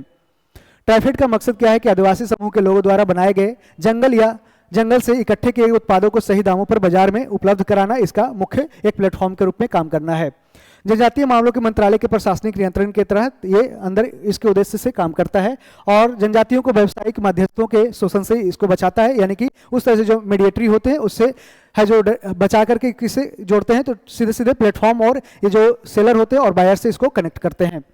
उत्पादों की सतत कटाई सुनिश्चित करना, उत्पादों के प्राथमिक प्रोसेसिंग, भंडारण और ट्रांसपोर्ट के लिए भी उचित साधनों की व्यवस्था करना, यह ट्राइफेड का कार्य है। लघु वन उत्पाद वनवासियों के लिए उल्लेखनीय आर्थिक और सामाजिक महत्व के हैं और 100 मिलियन लोग अपनी आजीविका का स्रोत लघु वन उत्पाद के संग्रह और विपणन से भी प्राप्त करते हैं। इस तरह से इसके बारे में क्वेश्चन भी पूछा जा सकता है। देख सकते हैं ट्राइब्स इंडिया करके ऐसा इस तरह से बनाया भी गया है ट्राइफेड के द्वारा, ताकि है जो उसमें इस प्लेटफॉर्म पे जाकर के ट्राइबल्स अपना प्रोडक्ट को क्या करें, बेच सके। वीर शैव मत की स्थापना किसके द्वारा किया गया था, तो जानते हैं वीर शैव मत के स्थापना बासवना के द्वारा 12वीं शताब्दी में किया गया था। और ये क्या है, ये बासवना का कलचुरी राजवंश के ये एक मंत्री के रूप में कार्य कर रहा था और मुख्य रूप से ये कहाँ पे, कर्नाटक में देखा जाता है। इसे लिंगनायत भी कहा जाता है और इसको मुख्य रूप से ये इस तरह से याद रखा जाता है कि ये क्या करता है कि अपने जो मृत व्यक्ति होते हैं, मृत को ये जलाते नहीं है, क्या करते हैं, इसको दफना देते हैं और दफनाने के बाद ये कहते हैं, ऐसा इनका विश्वास है कि ये शिव भगवान के साथ ये है जो मिल गए। ठीक है, ऑप्शन बी इसका करेक्ट हो जाएगा। यहाँ देख सकते हैं कि वीर शैववाद हिंदू धर्म का एक शैव परंपरा पर आधारित संप्रदाय है और इसे लिंगायत संप्रदाय भी कहा जाता है। इसके बारे में यूपीएससी पीटी में 2 से 3 बार क्वेश्चन भी पूछा गया है। वीर शैववाद के अनुयायी भगवान शिव के परम भक्त होते हैं और ये शिव की आराधना लिंग के रूप में करते हैं, इसे नाम दिया गया है लिंगायत। ठीक है, वीर शैव के अनुयायी स्थावर लिंग की पूजा करते हैं, लेकिन इष्ट लिंग को गले में पहना जा सकता है। इस तरह से छोटे की है जो लिंग आकार का पहना जा सकता है। ठीक है, और वीर शैववाद के अनुयायी शिव और अन्य देवी देवताओं में विश्वास करते हैं और हिंदू त्योहारों का यह पालन भी करते हैं। इसके अनुयायी कर्म की अवधारणा को स्वीकार करते हैं और काव्य कैलासा नारे को मानते हैं। इसका अर्थ है कि काम स्वर्ग है या काम करना भगवान के राज्य में होना है। वीर शैववाद का जनक कौन है, बसवन्ना, और उनका जन्म 12वीं शताब्दी में कर्नाटक के एक ब्राह्मण परिवार में हुआ था और एक कलचुरी राजवंश के अधीन क्या थे, एक मंत्री के रूप में कार्य कर रहे थे। वीर शैववाद को तमिल में शिव अद्वैत धर्म भी कहा जाता है और उत्तर भारत में वीर शैववाद का औपचारिक नाम क्या है, शैव आगम है। अब हम देखते हैं लास्ट क्वेश्चन 50 नंबर कि वर्ल्ड बैंक समूह 5 अंतर्राष्ट्रीय संगठनों का एक विस्तारित परिवार है, जिसमें क्या क्या शामिल है, तो जानते हैं कि इसमें IMF शामिल नहीं है। क्या, तो इंटरनेशनल मॉनेटरी फंड इसमें शामिल नहीं है, जबकि अंतर्राष्ट्रीय विकास संघ यानी कि इंटरनेशनल डेवलपमेंट एसोसिएशन, बहुपक्षीय निवेश गारंटी एजेंसी मेगा, ठीक है, निवेश विवादों के निपटाने के लिए अंतर्राष्ट्रीय केंद्र भी इसमें स्थापित किए गए हैं जो वर्ल्ड बैंक ग्रुप में शामिल है। इसमें टोटल ये 3 है। ठीक है, और हम देख लेते हैं इसमें क्या हो जाएगा आंसर, तो इसमें 2, 3, 4 हो जाएगा। ठीक है, ऑप्शन डी करेक्ट हो जाएगा। यहाँ देख सकते हैं क्या क्या शामिल है, तो IBRD यानी कि international bank for reconstruction and development, IBRD हो गया, अंतर्राष्ट्रीय विकास संघ इंटरनेशनल डेवलपमेंट एसोसिएशन, अंतर्राष्ट्रीय वित्त निगम यानी इंटरनेशनल फाइनेंस एक क्या है, कॉर्पोरेशन हो जाएगा, बहुपक्षीय निवेश गारंटी एजेंसी मीगा, निवेश विवादों के निपटाने के लिए अंतर्राष्ट्रीय केंद्र भी इसमें स्थापित किए गए। उस तरह से वर्ल्ड बैंक के 5 ग्रुप का, और इसमें जानते हैं कि अभी इसके CEO कौन है, इसके अध्यक्ष कौन है, तो अभी अजय बंगा है। वर्ल्ड बैंक समूह के ये संगठन निम्न और मध्यम आय वाले देशों में विकास को बढ़ावा देने और वैश्विक मुद्दों को संबोधित करने के लिए काम करते हैं। यानी कि उस तरह से जो वर्ल्ड में जैसे नॉर्थ पोल एक क्या है, एक सॉदर्न कंट्री हो गए, जैसे उस तरह से एक ग्लोबल साउथ है, एक ग्लोबल नॉर्थ है और एक ग्लोबल साउथ है।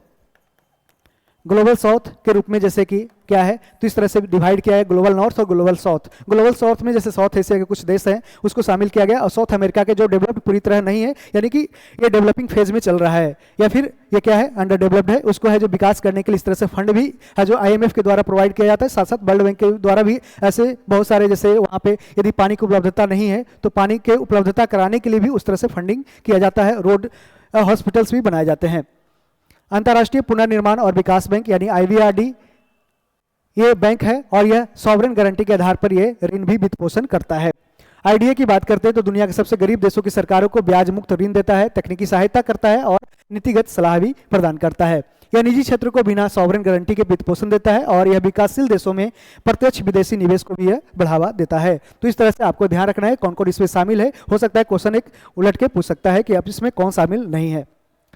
ठीक है, तो इस तरह से हम और भी स्मरणीय तथ्य भी देखते हुए चलेंगे कि जैन धर्म के बारे में बताया गया है कौन कौन है। ठीक है, कि जैन धर्म के संस्थापक कौन थे, तो जानते हैं ऋषभदेव है, और ऋषभदेव के जो सैमुल है क्या है, सैमुल की बात करते हैं तो सैमुल क्या है, इसमें ऑक्स हो जाएगा, बैल है जिसका सैमुल हो जाएगा। और इसके जैन धर्म में टोटल क्या होते हैं, 24 तीर्थंकर होते हैं, और पहले कौन, ऋषभदेव है। ठीक है, ऋषभदेव है, इनके तीर्थंकर, इनके प्रतीक क्या है, ऑक्स है, बैल है। ठीक है, बात करते हैं 23वें की, तो 23वें पार्श्वनाथ है जिनका सैमुल क्या है, सांप है, और 24वें कौन है, तो ये महावीर है जिनका सैमुल क्या है, सिंह है, लायन है। जैन धर्म के 22वें और 23वें तीर्थंकर कौन है, अरिष्टनेमी 22वें है, और 23वें कौन सा है, पार्श्वनाथ है। ठीक है, महावीर स्वामी जैन धर्म के 24वें एवं अंतिम तीर्थंकर हुए, और महावीर स्वामी का जन्म पूछ सकता है कि 540 ईसा पूर्व में कहाँ पे, कुंड ग्राम वैशाली बिहार में इनका जन्म होता है। कब, 540 ईसा पूर्व में, और इनकी मृत्यु होती है 468 ईसा पूर्व में, पावापुरी नालंदा बिहार में इनकी मृत्यु हो जाती है। और महावीर के बचपन का नाम क्या है, वर्धमान, और इन्होंने 30 वर्ष की आयु में, कितनी, 30 वर्ष की आयु में सन्यासी जीवन को स्वीकारा, और 12 वर्षों की कठिन तपस्या करते हैं। जबकि गौतम बुद्ध की बात करते हैं तो 29 वर्ष की है उम्र में क्या अपना घर द्वार छोड़ते हैं, और फिर क्या, तो ये 6 वर्षों की तपस्या करते हैं, और 35 वर्ष में उन्हें ज्ञान की प्राप्ति हो जाती है।